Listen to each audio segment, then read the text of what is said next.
Okay, I got a problem with the cutter grinder. My belt's going out. So I got a antique linen belt on here, and I can't find a replacement anywhere for that. I'm gonna have to go with a regular belt, it looks like, at over $100. These were real cheap. This one was on there, but I used to replace these belts. There's a company in Spokane that sold all kinds of belting, and they have this thin cloth linen belting. And all I can find is canvas belt, and it's thick.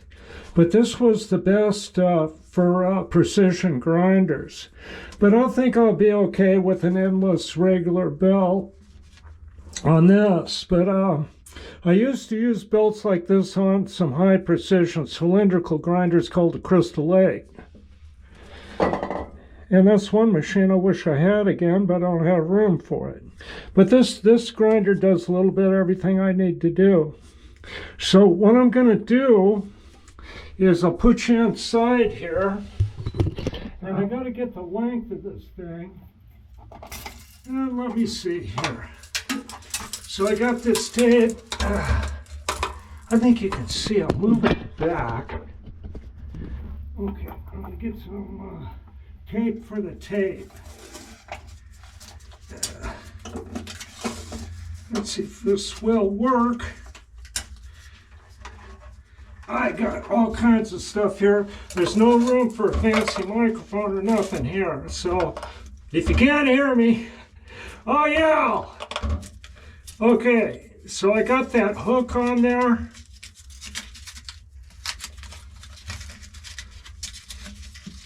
This is not easy. Now it's better if I can get it against the pulleys, but this is a very thin belt.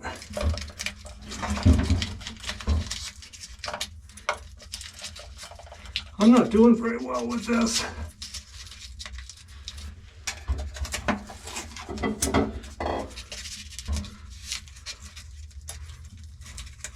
Not very well. It's hard to reach in there.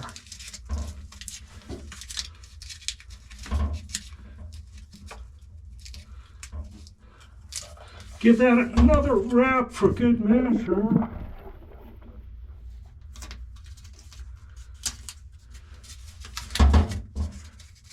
Just going to try to get an idea of the basic length of this thing. These old grinders can take a couple of lengths. Okay.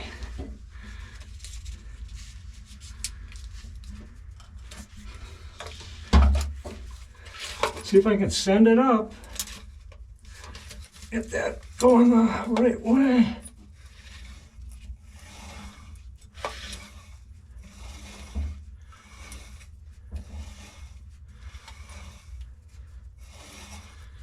Got a ways to go. I haven't come back yet.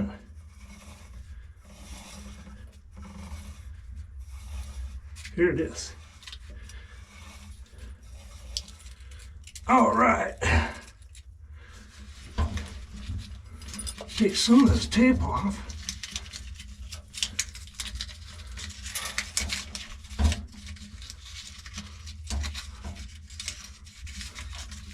Well, I think I'll be all right there.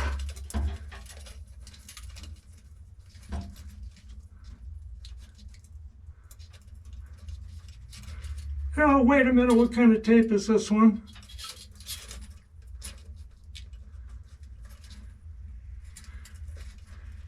It's showing at 7 foot 3 inches. All right. That's what I needed to do here. Let me pick this up. It's hard to put around with this stuff. You can see what I just did here. 7 foot 3 inches.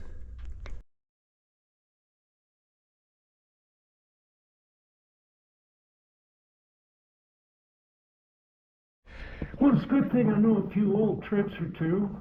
And one of them is you can put your lathe tool post grinder on the top of these old time machines here. So I got my lathe tool post grinder here. high precision custom. And it is too. So I will put a smaller wheel, I'll put this wheel on that spindle, and I'll be able to grind the tools for the Harley project.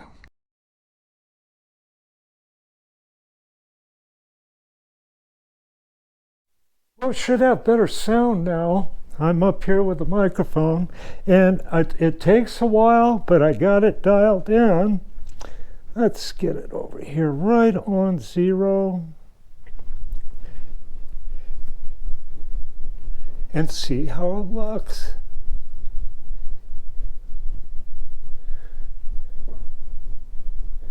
I don't know how to get around this not taking a half hour or more to get something like that within a thousandths or better. We're at 1/1000th, and I'm going to try to bump it. I probably should leave it alone. Right there.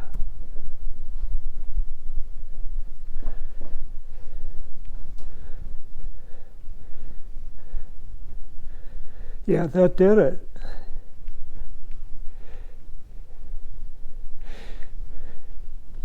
This is a 15-inch Gordon rotary table.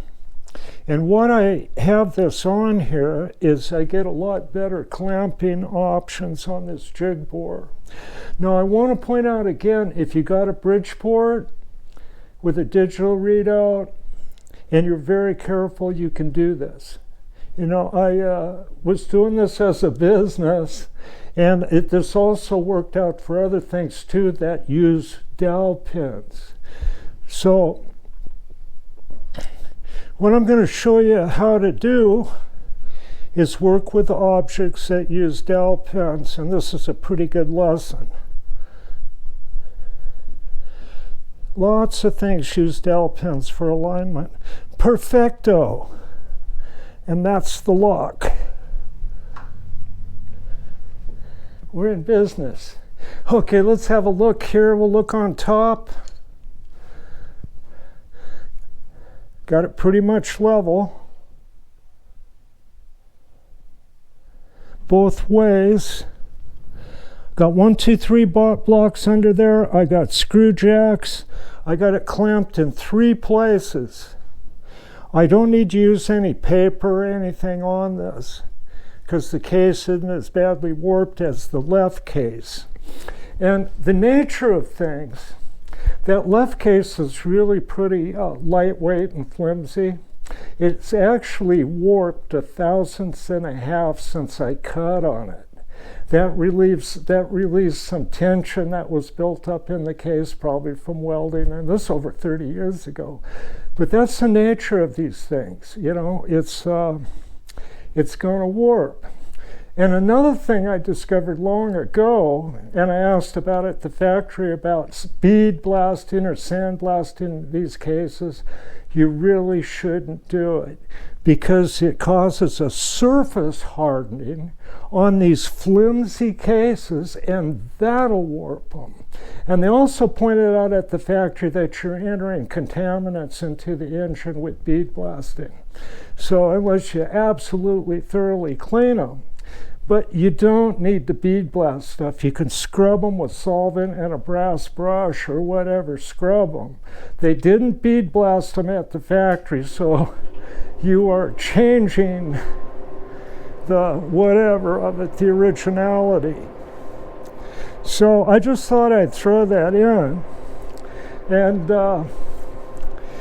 over here, I think I found a belt, reasonable price for the regular wheel head, but in the meantime I've got this on my auxiliary wheel head, my tool post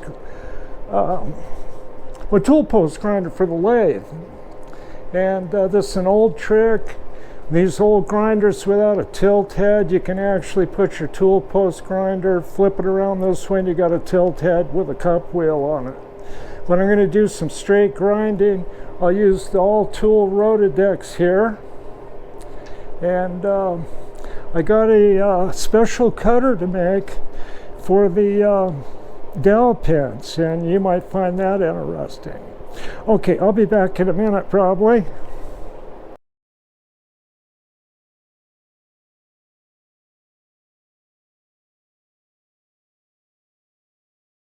I got a good Harley Davidson factory service school and certification program story. I'll put the photo of my class, December 11th, 1981. And what happened? When I flew into Milwaukee from Portland, Oregon, and I'd never been to Milwaukee before, and it was just deadly cold. It was a very cold winter in 1981 there. But okay, so we had a hotel that they put us up in. And that hotel was not in Milwaukee. I don't know where it is. It just, the cab I took from the airport took forever to get there. So I end up at this Holiday Inn in the middle of nowhere. There might have been a gas station there, but nothing else. And it was like darkness around there.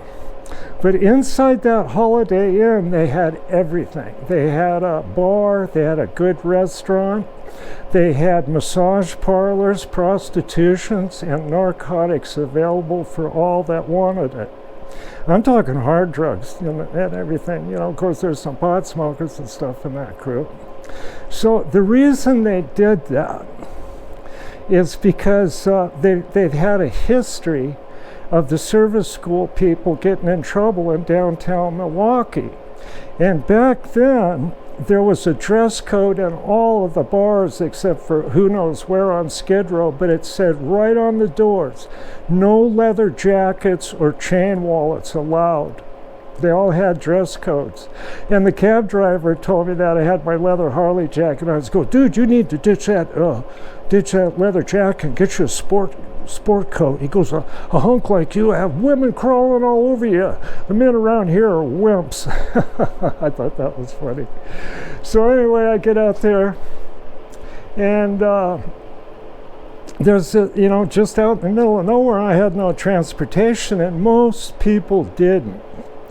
But a couple of guys in that front row drove their cars from wherever they were there. So that group managed to get in the cars and go downtown Milwaukee and cause enough trouble that they got arrested by the police. And the cops have different laws wherever you go. But one of the guys, I don't know, he's from somewhere, and he had a cattle prod, he had a big buck knife, and a bag containing methamphetamine residue. And so they threw the whole bunch of them there up front there. And I think you can pick out the guy that had the dope. He looks like one, looks sick up front there, kind of to the right. But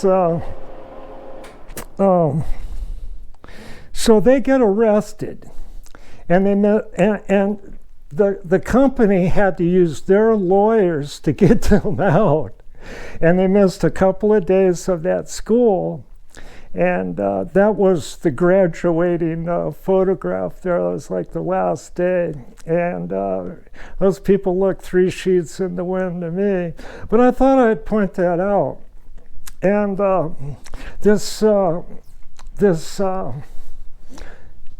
Holiday Inn that they put us in had everything that would keep people like that from going downtown Milwaukee. And they were not very friendly. It's like Harley Davidson kind of, I don't know, it's like they didn't have a real great relationship, And so a lot of embarrassing things there. And another thing about that school they didn't like is they didn't want people in the headquarters. And they were spying on everybody in that hotel. They were watching who was using the prostitutes, who was using drugs, what you were drinking and what you were smoking and all this stuff. And I saw the situation like it is. And I had a bad roommate right off, you know, that was in that group. And I went to one of the watchers and I says, hey, I can't have this guy as a roommate for many reasons. And the guy, well, I understand. And I have another guy that's not happy. And the guy that's my roommate, he's a colorful guy and a great mechanic, and he's exactly in the middle of that group. That was my roommate. He's just a great guy. So anyway, I thought I would clue you in on that. Now, another thing, someone noticed there, and I didn't really pick up on it in that hotel. In Harley Davidson, we found out that Harley Davidson owned that Holiday Inn. And a guy made a comment to me about it. He says, you know, they use this hotel for the school people, you know, in the middle of winter, 2 classes. Back then they had 2 classes they'd run through in the middle of winter. And his question is, what do they do with that hotel full of sin when it's not school time? Now that's something to think about, isn't it? Well, anyway, I'll tell you, the culture at the factory there, then, 1981, ain't the culture they have now. I thought you might enjoy that story, and I will be back with more action. I'll get everything set up for finishing off this project.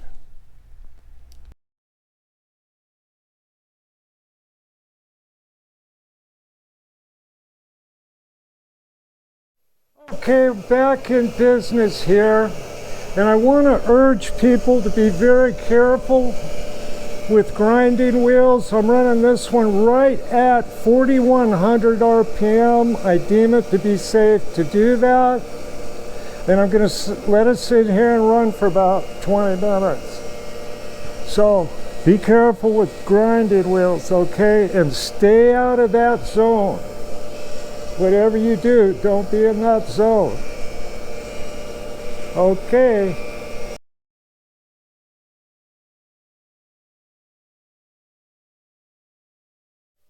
Okay, over here on the pulley side of this grinder here, you see that? That pulley on the motor has no run out, and that one doesn't either. That's because I machined them in place. The motor, I disassembled it, I pulled the bell out, I cut threads in it, put a nut on it. It's a standard motor, 5/8 shaft, and it's a single phase ball door. It is a select motor I got from a company here. I bought one that was totally enclosed, fan cooled, and it had a lot of vibration. And I says, man, took it back and I says, man, this one has a lot of vibration.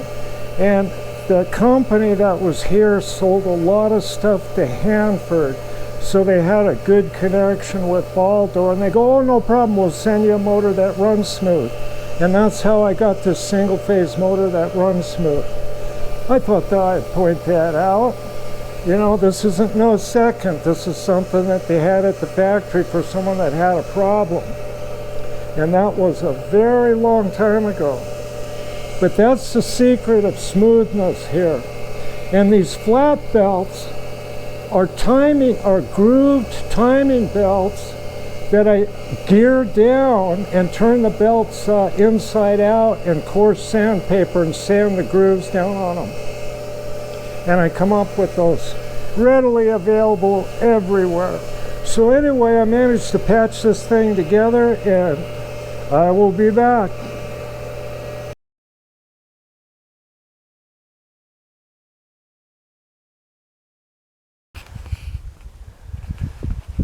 Yeah, let's keep going. That's some pretty big country for a little dog, isn't it? What do you think, Charlie? You want to head over the ridge here? Okay, thanks for tuning in, folks.